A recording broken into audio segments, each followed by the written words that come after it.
যুবক বলেন, ইমাম সাহেব, আমি গত 3 বছর পূর্বে এমন এক জায়গায় গিয়েছি, যে জায়গায় শুধু জাহান্নামের ভিতরে পড়েছিলাম। সেই জাহান্নাম থেকে আল্লাহ রাব্বুল আলামিন আমাকে উঠাইয়া জান্নাতের পথে নিয়ে আসলেন। জোরে বলেন সুবহানাল্লাহ। ইমাম সাহেব বলেন, তাহলে কি হলো আপনার? কেমনে জাহান্নামের ভিতরে ছিলেন? কিভাবে আপনি জাহান্নামের ভিতরে গেলেন? যুবক ভাই, কেমনে আপনি জাহান্নামের ভিতরে গেলেন? কেমনে বা জাহান্নাম থেকে ফিরে আসলেন? একটু ঘটনা আমাদেরকে বিস্তারিত আলোচনা করেন। যুবক ডাকতে কয়, ইমাম সাহেব, আমি আপনাদের মসজিদের একজন নিয়মিত মুসল্লি ছিলাম। আমি পাশেই একটা জায়গায় চাকরি করতাম, জব করতাম। সেই চাকরি করতে গিয়া আমার সাথে একজন খ্রিস্টান মহিলার সম্পর্ক হয়ে যায়। আমি ওই খ্রিস্টান মহিলার প্রেমে এতই আসক্ত হয়ে যাই যে আমি দুনিয়ার সব কিছুকে ভুলে যাই। একমাত্র ওই মহিলা ছাড়া দুনিয়ার সব কিছুর দাম যেন আমার কাছে নাই। আমি ওই মহিলাকে বিবাহর প্রস্তাব দিলাম। মহিলা বলেন, যতই আমাকে জবরদস্তি করো না কেন, যতই আমাকে বিবাহ করার জন্য চেষ্টা করো না কেন, আমার সাথে কথা বললে তোমার কোনো কাজ হবে না। যদি আমাকে বিবাহ করতে চাও, তাহলে এই ব্যাপারে আমাদের আত্মীয় স্বজন মুরব্বীর সাথে ডিসকাস করা লাগবে। যুবক বলেন, তাহলে তোমার আত্মীয় স্বজনদের সাথে কথা বলার সুযোগ আমাকে করে দাও।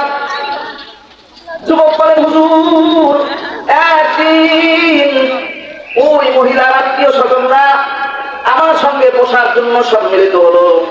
আমি বসার জন্য মহিলাদের বাড়ির ভিতরে প্রবেশ করলাম। বাড়ির ভিতরে প্রবেশ করে দেখি বাড়ি ভর্তি মানুষগুলো ভরে গেছে, কোনো জায়গায় যেন কোনো জায়গা নাই। আমি অন্তরের মধ্যে একটু ভয় পাইলাম। আমি একজন যুবক, এতগুলা মানুষের ভিতরে যাচ্ছি, আমার জীবনের তো কোনো গ্যারান্টি নাই। যদি এই মানুষগুলা তাদের মেয়ের সাথে সম্পর্ক করার কারণে যদি আমাকে আজকে হত্যা করে ফেলে, তাহলে তো আমার জীবন শেষ। এই চিন্তা করার পরে আবার চিন্তা করলাম, ওই মহিলা ছাড়া তো আমার বেঁচে থাকা বড় অসম্ভব। আমার যা কিছু হোক না কেন, ওই মহিলাকে পাইতে গেলে আমার যা করার প্রয়োজন আমাকে করতে হবে। যুবক বলেন, ইমাম সাহেব, যখন আমি তাদের সাথে আলোচনায় বসলাম, এবার তাদের ভিতর থেকে একজনকে মুখপাত্র করে আমার সামনে দাঁড়া করায় দেওয়া হলো। তিনি আসিয়া বললেন, হ্যাঁ যুবক, তুমি এখানে কেন আসছো? আমি বললাম, ভাই, আপনাদের মেয়েকে বিবাহ করার জন্য বিবাহ প্রস্তাব নিয়ে আপনাদের সামনে এসেছি।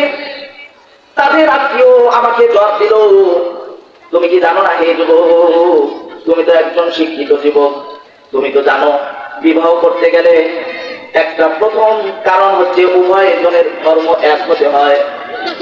আমাদের মেয়ে তো খ্রিস্টান মেয়ে, আর তুমি তো একজন মুসলমান, সুতরাং খ্রিস্টান আর মুসলমান কখনো বিয়ে হতে পারে না। যুবক, ভালো করে শুনে নাও, যদি তুমি আমাদের মেয়েকে বিবাহ করতে চাও, আমাদের মেয়ে তো কখনো খ্রিস্ট ধর্ম ছেড়ে ইসলাম ধর্ম গ্রহণ করবে না। সেক্ষেত্রে আমাদের মেয়েকে যদি বিবাহ করতে চাও, তাহলে তোমাকে ইসলাম ধর্ম ছেড়ে খ্রিস্ট ধর্ম গ্রহণ করা লাগবে। যুবক বলেন, ইমাম সাহেব, আমার ওই মেয়ের প্রতি এত আসক্ততা, এত ভালোবাসা ছিল, দুনিয়ার সব কিছুকে আমি ভুলে গেলাম।